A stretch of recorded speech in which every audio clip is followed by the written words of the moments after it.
What if the greatest love stories Hollywood ever sold were never real? What if behind the glamour, behind the perfect smiles, behind the headlines, there were carefully constructed illusions designed to protect careers, not hearts? In a world where truth could destroy everything, marriage became a weapon. Tonight, we step into the hidden side of old Hollywood, where relationships were written like scripts, and reality was the first thing sacrificed. Tyrone Power and Annabella, 1939. Hollywood in the late 30s was not built on truth. It was built on illusion, and few illusions were as carefully maintained as the marriage between Tyrone Power and Annabella. On the surface, it looked like a glamorous union between two international stars. But behind the polished image, there were whispers that never quite went away. Power was one of the biggest male idols of his era. Studios needed him to appear unquestionably desirable to female audiences. Annabella, on the other hand, had her own career pressures as a European actress, trying to maintain relevance in America. Their marriage aligned perfectly with studio expectations.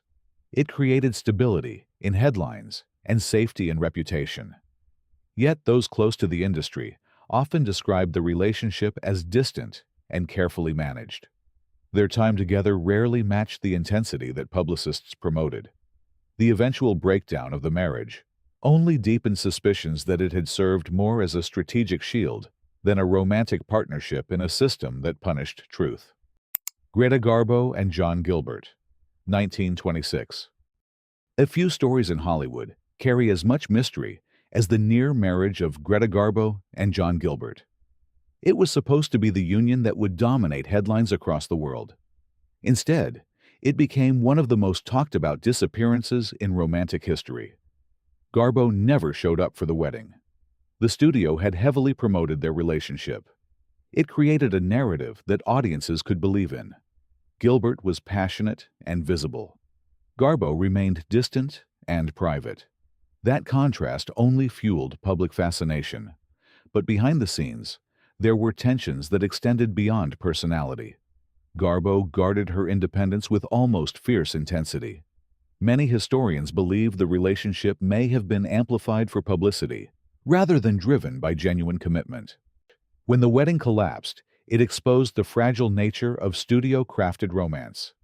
Gilbert was left humiliated, while Garbo retreated even deeper into secrecy. What remains is not just a failed engagement, but a moment where Hollywood lost control of its own illusion.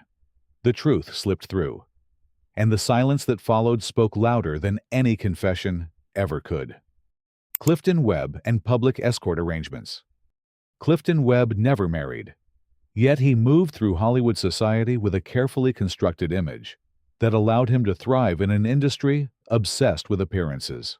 Instead of a formal Lavender marriage, he relied on something more flexible: public companionship that served the same purpose without legal ties. Webb was known in private circles as a man who did not conform to expectations. But in public, he appeared refined and socially acceptable. Studios and social handlers ensured that he was seen with women at events. These appearances created just enough ambiguity to protect his career. The system did not always require a wedding. Sometimes, it only required a convincing performance. Webb mastered that performance with precision. He understood that visibility mattered more than truth. As long as audiences believed the illusion, the industry remained satisfied. His career flourished during a time when exposure could end everything overnight. That success came at the cost of authenticity. Webb lived in a carefully balanced world where every public moment was calculated. It was not a marriage in the traditional sense, but it served the same function: protection through illusion in a system that demanded it. Chantilly. Randolph Scott and Marion Dupont, 1936. Randolph Scott embodied the image of quiet strength. He was the kind of leading man audiences trusted without question. His marriage to Marion Dupont appeared to confirm that image. It looked stable, respectable, and perfectly aligned with the expectations of the time. But the reality behind that union tells a more complicated story. Scott shared a long domestic partnership with Cary Grant. Their life together became one of the most quietly discussed arrangements in Hollywood.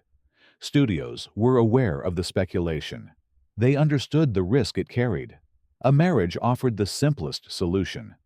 It redirected attention and reinforced a narrative that audiences would accept without hesitation. Marion Dupont brought wealth status and social credibility. On paper, the match made sense. Yet those who observed closely often described the relationship as distant and carefully managed. There was little evidence of emotional closeness. Instead, there was structure. Appearances were maintained. Public expectations were satisfied. The marriage ended without scandal. That absence of drama is revealing. It suggests that the union had already served its purpose. It had protected an image at a critical moment. Once that function was complete, the relationship quietly dissolved. Scott continued his career without disruption. His reputation remained intact. That was the real success of the arrangement. In Hollywood, survival depended on perception, and Scott understood exactly how to protect his. Cary Grant and Barbara Hutton, 1942. Cary Grant represented perfection on screen. Every movement felt controlled. Every expression carried charm. His marriage to Barbara Hutton appeared to elevate that image even further. She was one of the wealthiest women in the world. He was one of the most admired actors. Together, they created a story that seemed almost too perfect to question. But beneath that polished surface, there were tensions that never disappeared. Hutton brought immense financial power. Grant brought global fame. The partnership offered mutual benefit. It stabilized perception and strengthened their positions in the public eye. Yet the emotional foundation of the marriage remained uncertain. Grant had long been surrounded by rumors regarding his private life. His close bond with Randolph Scott continued to attract attention. Marriage provided a powerful distraction. It shifted focus and reinforced his identity as a romantic leading man. The relationship itself struggled to find balance. Differences in personality, lifestyle, and expectations created distance. Within a few years, the marriage ended. There was no dramatic scandal, no career collapse. Instead, both individuals moved forward with their reputations intact. That outcome reveals something essential. The marriage had already fulfilled its purpose. It had protected image and controlled narrative during a critical period. Once that role was complete, the partnership no longer needed to continue. Grant remained beloved. The illusion remained unbroken, and Hollywood continued exactly as it always had. Cary Grant and Virginia Cherrill, 1934. Before the glamour of Barbara Hutton, there was a quieter but equally revealing chapter in Cary Grant's life. His marriage to Virginia Cherrill arrived at a moment when his career was still taking shape. He was not yet the untouchable icon he would become. He was still being defined. And in Hollywood, definition often came through carefully constructed relationships. Cherrill was already familiar to audiences. Their pairing created an immediate sense of legitimacy. It told a simple story that required no explanation. A rising leading man married a recognizable actress. The image felt complete. The questions faded, but the reality behind that image was far less stable. Accounts from the time describe a relationship filled with conflict and emotional distance. Arguments surfaced quickly. Compatibility never fully formed. Within a year, the marriage collapsed. Yet the timing of that collapse is what makes it significant. By then, Grant's image had already begun to solidify. The marriage had served its purpose. It had reinforced his identity at a crucial stage in his career. The separation did not damage him. In many ways, it freed him. This pattern would repeat again later. Marriage not as a lifelong commitment, but as a strategic moment. A controlled narrative designed to shape perception at exactly the right time. In old Hollywood, nothing happened without intention, and this brief union reveals how carefully those intentions were executed. Ona Munson and Edward Buzzell, 1940. Ona Munson lived in two worlds at once. On screen, she projected confidence and presence. So off-screen, her life followed a far more complex path that Hollywood preferred to keep hidden. Her marriage to director Edward Buzzell appeared to offer stability. It provided a public framework that aligned with industry expectations. But beneath that structure, there were layers that few were allowed to see. Munson moved within circles where sexuality was more fluid than the public image of Hollywood allowed. Later accounts and biographical references suggest that her personal relationships extended beyond traditional norms. In that environment, marriage became less about romance and more about protection. It created a boundary between private truth and public perception. Buzzell's position as a director added another dimension. The union strengthened professional connections and reinforced credibility. Together, they formed a partnership that worked efficiently within the system. Yet the emotional depth of the relationship remained uncertain. Observers often described Munson as distant, even within her own marriage. The eventual dissolution of their relationship did not create the kind of scandal that would expose deeper realities. Instead, it passed quietly into Hollywood history. That silence is significant. It reflects a system designed to conceal rather than reveal. Munson's story is not defined by a single relationship. It is defined by the balancing act she maintained throughout her career. A balance between authenticity and survival, between identity and expectation. In that balance, the marriage served its purpose. It protected her place in an industry that demanded conformity at any cost. Nils Asther and Vivian Duncan, 1932. Nils Asther carried an aura that set him apart from many of his contemporaries. There was something controlled and distant in his presence that audiences found intriguing. Yet that same quality also fueled speculation about his private life. In an industry that relied on certainty, speculation could become dangerous. His marriage to Vivian Duncan appeared at exactly the right moment to restore that certainty. Duncan brought her own visibility and credibility to the union. Together, they created a narrative that felt grounded and acceptable. The marriage suggested normalcy. It reassured studios and audiences alike. But behind that reassurance, there were signs that the relationship functioned more as arrangement than connection. The marriage was brief. It lacked the longevity that typically defines strong emotional bonds. Accounts from the period describe a partnership that never fully developed into something deeper. Instead, it remained surface level, structured, controlled, designed to meet expectations rather than fulfill personal needs. Asther's career continued without major disruption. That continuity is important. It suggests that the marriage achieved its intended goal. It stabilized his image during a vulnerable period. It redirected attention away from speculation and toward performance. Hollywood did not require permanence. It required effectiveness. As long as the illusion held long enough, the system considered it a success. Asther understood that reality. His marriage to Duncan reflects a moment where image management took priority over authenticity. What remains is not a story of romance, but a story of timing. A carefully placed decision that protected a career in an industry where perception could determine everything. Marlene Dietrich and Rudolf Sieber, 1933. Marlene Dietrich never allowed Hollywood to define her completely. From the beginning, she existed outside the limits that the industry tried to impose. Her marriage to Rudolf Sieber stands as one of the most unusual relationships of the era. It was not built on secrecy, in the traditional sense. It was built on understanding. Dietrich and Sieber maintained a bond that lasted for decades, yet that bond did not follow conventional rules. Both partners lived largely independent lives. Both engaged in relationships outside the marriage. In another context, this might have caused scandal. In Hollywood, it became something else entirely. It became a shield.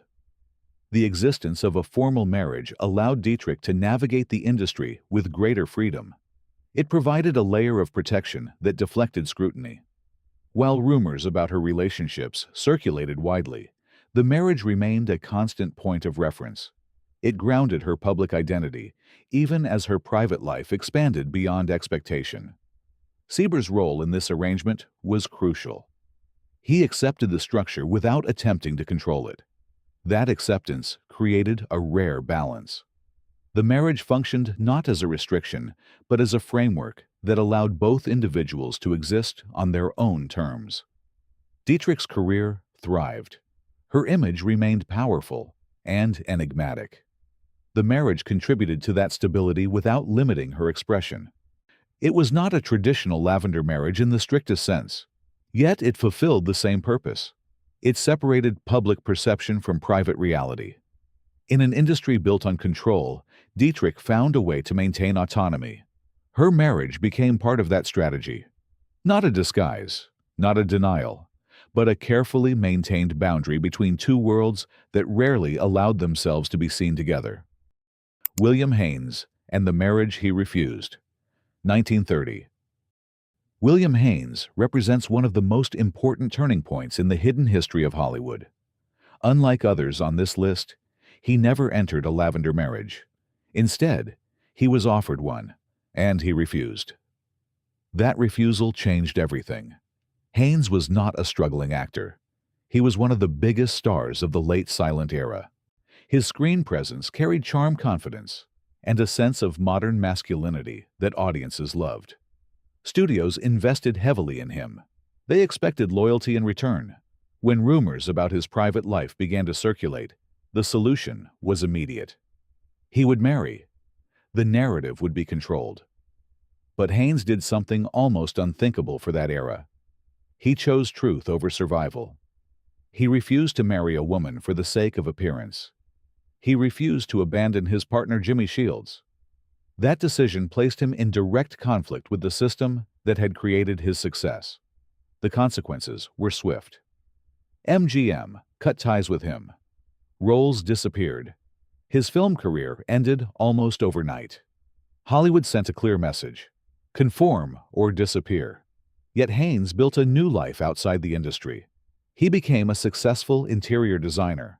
He lived openly with Shields for decades. In many ways, he achieved something few others could. He maintained both his identity and his dignity.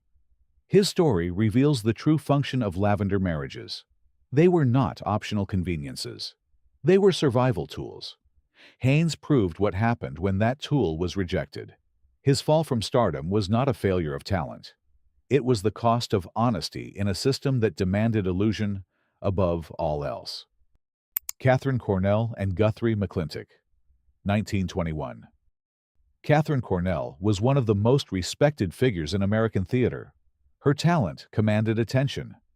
Her presence defined an era.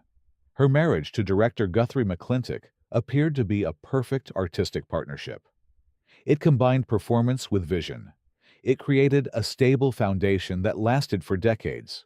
But behind that stability, there existed a different kind of understanding. Cornell's personal life was deeply connected to her companion, Nancy Hamilton. Their relationship extended far beyond friendship. Within theatrical circles, it was widely acknowledged. Yet, it was never publicly defined. The marriage to McClintic provided a structure that allowed this dual life to exist.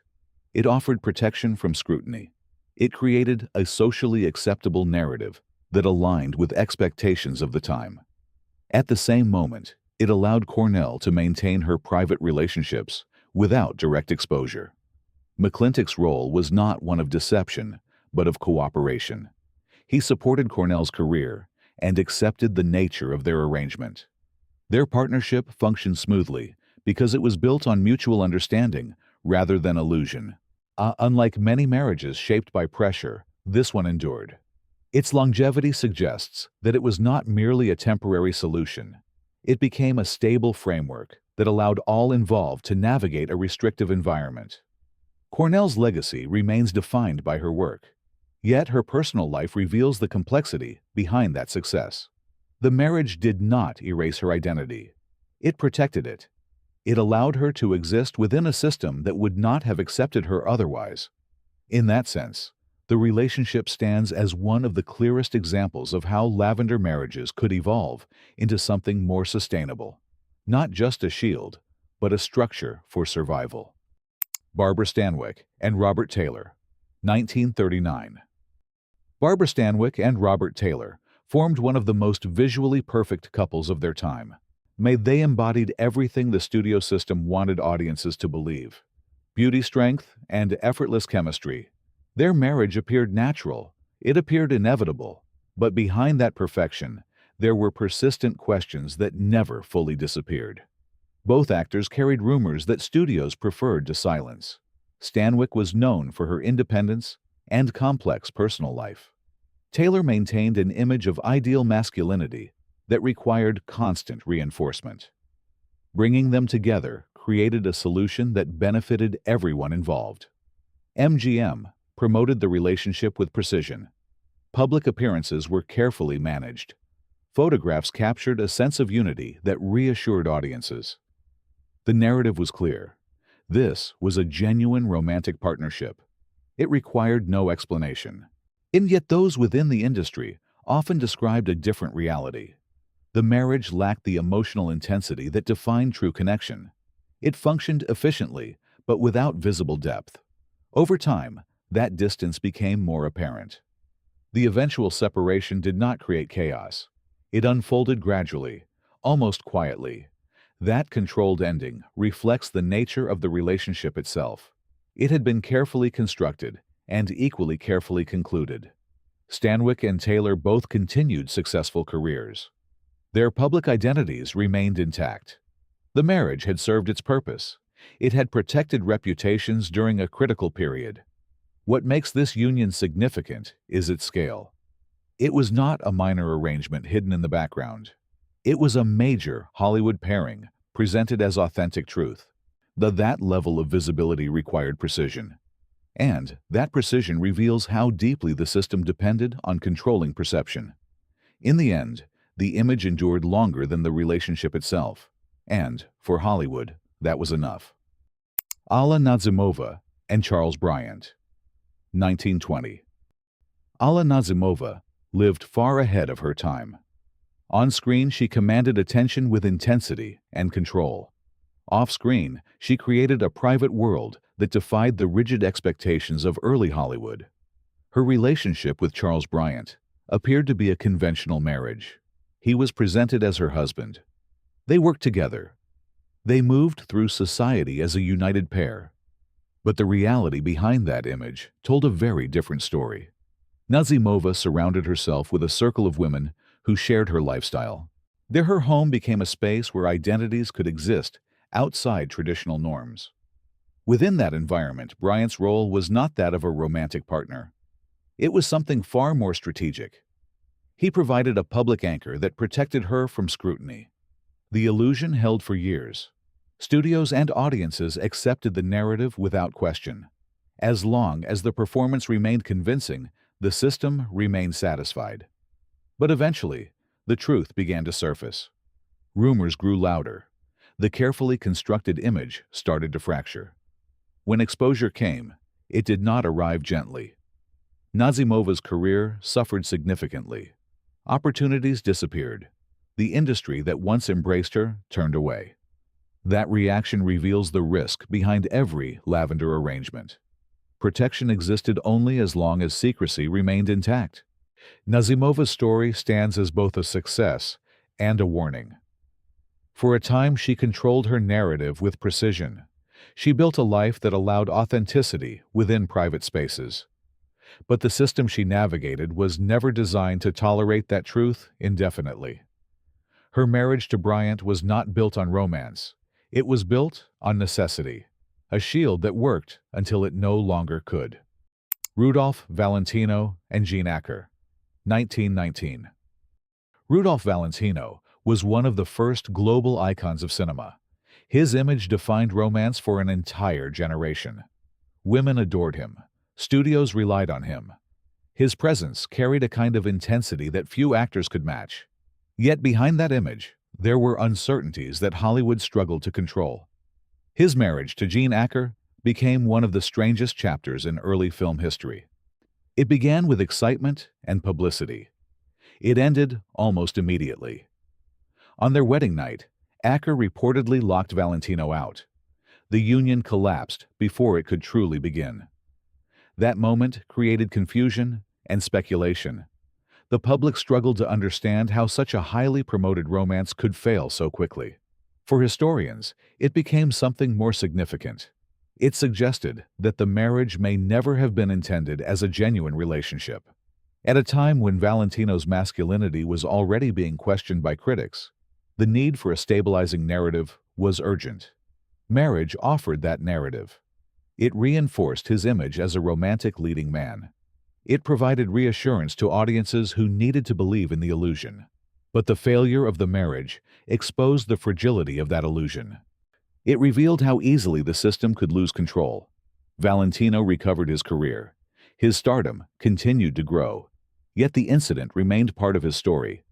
It stands as one of the earliest examples of how Hollywood used marriage as a tool. Not for love, not for partnership, but for image. A carefully constructed moment that collapsed under its own weight. Rock Hudson and Phyllis Gates, 1955. Rock Hudson represented the peak of the Hollywood leading man. Tall, confident, and effortlessly charming. He embodied everything audiences expected from a romantic star.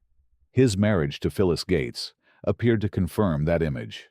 It was presented as a genuine love story. It reassured fans. It strengthened his public identity.